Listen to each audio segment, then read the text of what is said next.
जन्माष्टमी है और जन्माष्टमी को लेकर पटना का इस्कॉन मंदिर पूरी तरीके से सज चुका है। आप हमारे पीछे देख सकते हैं कि किस तरीके से भव्य तरीके से इस बार मंदिर को जन्माष्टमी को लेकर सजाया गया है और इस बार बैरिकेडिंग की जो व्यवस्था है वो की गई है। ऐसा पहली बार हो रहा है जब यहाँ पर बैरिकेडिंग की गई है।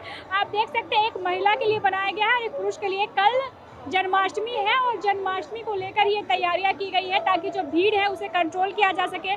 सुरक्षा व्यवस्था के मद्देनजर ये जो बैरिकेडिंग है वो की गई है। सजावट भी आप देख सकते हैं कि बहुत ही खूबसूरत तरीके से पटना के इस इस्कॉन मंदिर को जो है वो सजाया गया है। बैरिकेडिंग आपको दिख रही है और इसी बैरिकेडिंग से होकर लोग आएंगे जाएंगे और ताकि किसी प्रकार की कोई जो गैदरिंग है वो ना हो सके। और लगातार जो आप आज भी देख रहे हैं कल जन्माष्टमी, लेकिन भीड़ जो है आज बहुत ज़्यादा है और हम आपको ऊपर भी लिए चलेंगे और दिखाएंगे कि कितनी भव्य तरीके से इस्कॉन मंदिर को सजाया गया है। मंदिर के जो पुजारी हैं उनका कहना है कि इस बार जो लाइटिंग है वो विशेष की गई है। कई देशों से ये लाइट्स मंगाए गए हैं और कल जो भगवान कृष्ण का अभिषेक किया जाएगा उसके लिए भी जो फूल है वो विदेशों से 5 देश से फूल मंगाया गया है ताकि भगवान के दरबार को सजाया जा सके। तो कल जन्माष्टमी है और जन्माष्टमी के दिन विशेष तैयारियाँ की गई है यहाँ पे। और कल सुबह 4:30 बजे से पूजा पाठ का जो कार्यक्रम है वो शुरू होगा और रात के 1 बजे तक कंटिन्यू चलेगा। इस दौरान विदेशों से जो कीर्तन मंडली है वो भी बुलाई गई है जो कल दिन भर कीर्तन करेंगे। विशेष तौर से विदेशों से वो कीर्तन मंडलियाँ बुलाई गई हैं और इस बार 56 भोग के जगह 508 प्रकार के भोग जो हैं वो भगवान श्री कृष्ण को लगाए जाएंगे। हर साल ऐसा होता है कि 56 प्रकार के जो भोग हैं वो लगाए जाते हैं, लेकिन इस बार 508 प्रकार के भोग उन्हें लगाए जाएंगे। और मंदिर की सजावट आप देख सकते हैं, बैरिकेडिंग को देख सकते हैं आप। इस बैरिकेड के द्वारा लोग जाएंगे। आज ऐसे महिला पुरुष एक साथ जा रहे हैं, लेकिन कल जब लोग आएंगे तो ये आप देख सकते हैं एक रॉ बनाया गया है, एक महिला के लिए और एक पुरुष के लिए होगा और इसी के रास्ते वो ऊपर जाएंगे और फिर उस साइड से बैरिकेडिंग होते हुए वो बाहर निकल जाएंगे। तो इस बार मंदिर प्रशासन का कहना है कि सुरक्षा को लेकर पुख्ता इंतजाम किए गए हैं। जो भगवान श्री कृष्ण के दरबार जो सजाया गया है वहाँ भी पंडित की जो संख्या है वो बढ़ा दी गई है ताकि जो भी लोग यहाँ आए दर्शन करने के लिए वो दर्शन करें और वहाँ से निकल जाए ताकि जो भीड़ है वो ना जुट सके।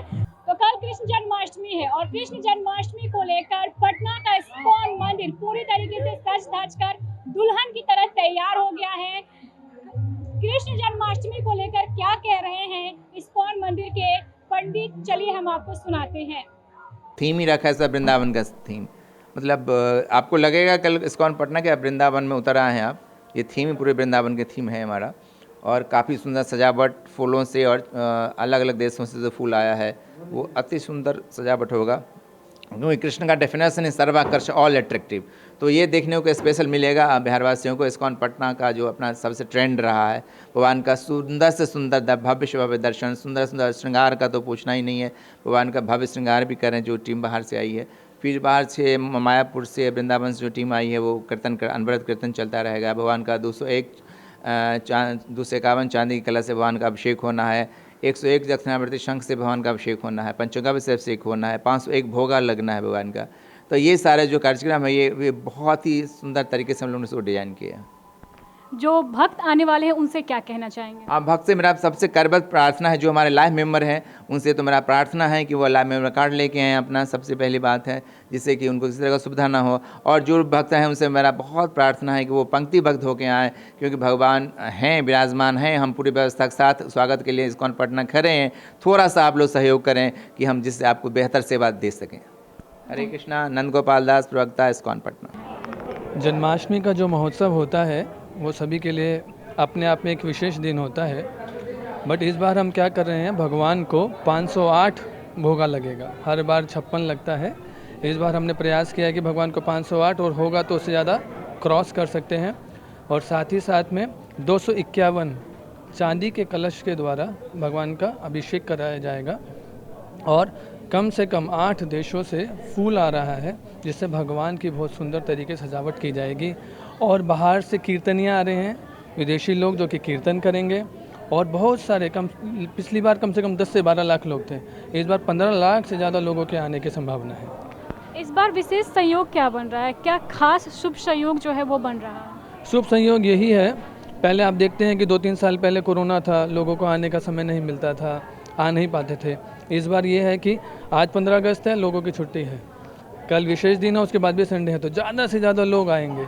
12 बजे शाम को, रात को भगवान का जन्म होगा, आरती होगी, महाआरती, महाअभिषेक होगा, भगवान को भोगा लगेगा और उसके बाद 1-2 बजे के बाद सभी भक्तों के लिए प्रसाद होगा। अगर सजावट की बात करें तो इस बार कितना खर्च हो रहा है सजावट पे मंदिर के? देखिए, ये ऐसा है कि भगवान के पास अनंत चीज़ें हैं, उसको आप नंबर में हम बांध नहीं सकते। जितने लोग आ रहे हैं, श्रद्धा से दे रहे हैं, भगवान अनंत हैं और भगवान की सेवा में जो भी उपकरण और जो भी चीज़ें लगती हैं वो भी अनंत होता है, तो उसको हम एक डिजिट में नहीं बांधना चाहते। सजावट कैसी कर रहे हैं इस बार?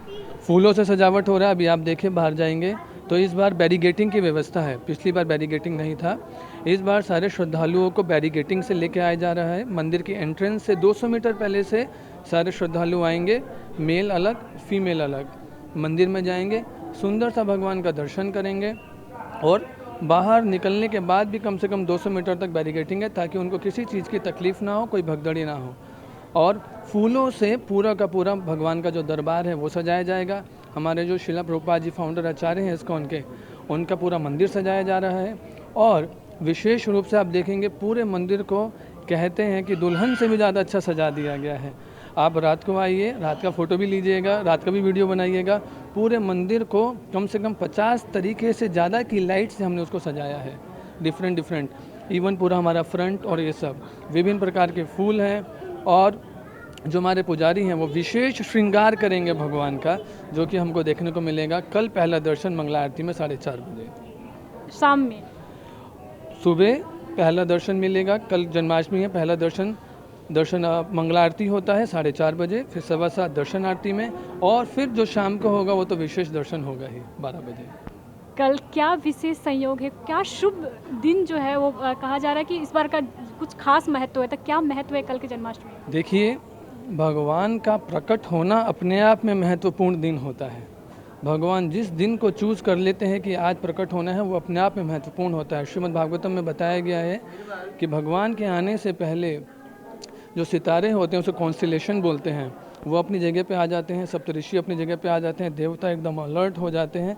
तो जब भगवान आते हैं तो पूरा का पूरा जो सृष्टि होता है उनको स्वागत करने के लिए रेडी रहता है। जैसे फॉर एग्जांपल जब हमारे प्राइम मिनिस्टर जी हैं, वो नरेंद्र मोदी जी आते हैं कहीं पर, उससे पहले से प्रशासन जो रहता है 1 हफ्ता पहले रेडी रहता है। तो ये तो भगवान आ रहे हैं, हमारी व्यवस्था 3 महीने पहले से चालू हो गया था।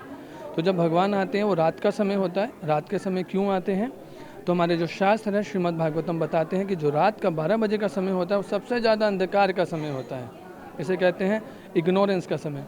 और भगवान प्रकाशमय हैं, पूरे सृष्टि में जो प्रकाश है वो भगवान देते हैं।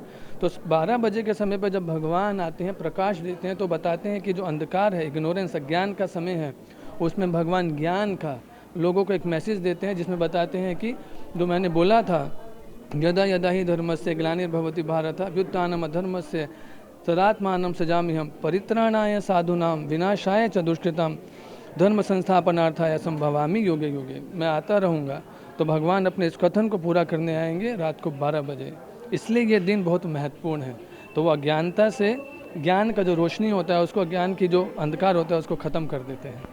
पंडित जी, बहुत लोग अपने घर में भी जन्माष्टमी की पूजा करते हैं, उनके लिए क्या कहेंगे कि कैसे अपने घर में वो लोग पूजा करें? वो लोग क्या कर सकते हैं, भगवान का अभिषेक कर सकते हैं। और लाइव इस्कॉन पटना का जो पूरा जन्माष्टमी होगा वो लाइव होगा सुबह 4:30 बजे से रात को 1 बजे तक। तो वो अपने घर पे भी भोग लगाएं और पूरा अपना जितना भी आपको हम बता रहे हैं, आपके पास जो भी LCD है या फिर जितना भी हाई क्वालिटी आपके पास टीवी है, इस्कॉन पटना पे लाइव जाइएगा। सुबह 4:30 बजे से लेके रात को 1 बजे तक आप लाइव जन्माष्टमी देख सकते हैं। उसमें आप हर प्रकार का दर्शन कर सकते हैं। धन्यवाद पंडित जी। तो सुना आपने, इस्कॉन मंदिर में इस बार 508 प्रकार के भोग भगवान श्री कृष्ण को लगाए जाएंगे। विदेशों से फूल मंगाए गए हैं ताकि भगवान श्री कृष्ण के दरबार को सजाया जाए। सुबह 4:30 बजे से ही पूजा पाठ का जो कार्यक्रम है वो शुरू होगा और दिन भर जो कीर्तन मंडली है वो अपनी प्रस्तुति देती रहेगी और बाहर से कीर्तन मंडलियों को बुलाया गया है ताकि कृष्ण जन्माष्टमी के दिन को खास बनाया जा सके। और सजावट आप देख सकते हैं कि पूरे तरीके से मंदिर परिसर को सजा दिया गया है। जो लाइटिंग की व्यवस्था है इस बार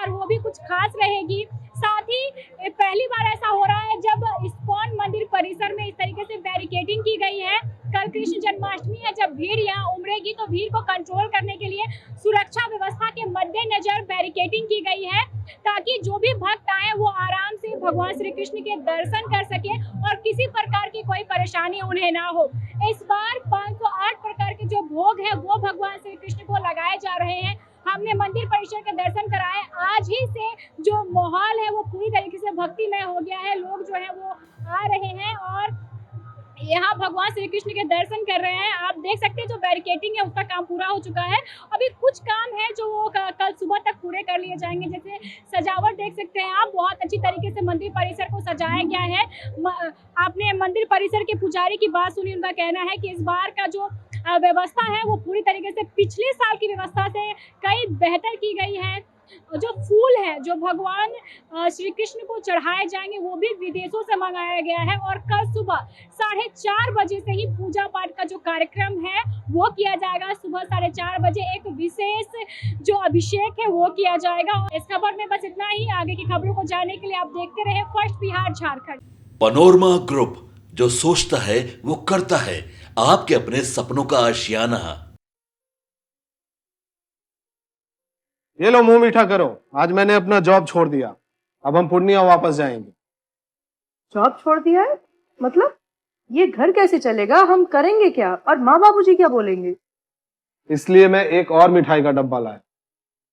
अपने बिजनेस के लिए लोन अप्रूव हो गया। अरे लोन अप्रूव हो गया वो तो ठीक है, लेकिन पूर्णिया में हम रहेंगे कहाँ? अपना घर भी तो नहीं है वहाँ। इसलिए तो एक और मिठाई का डब्बा अलग से लाया हूँ। हमने पूर्णिया में घर ले लिया है, पूर्णिया के ई होम्स पैनोरमा में।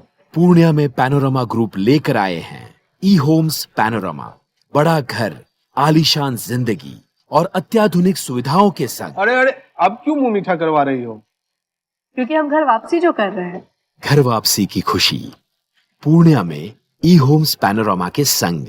ई Homes Panorama, luxurious lifestyle redefined.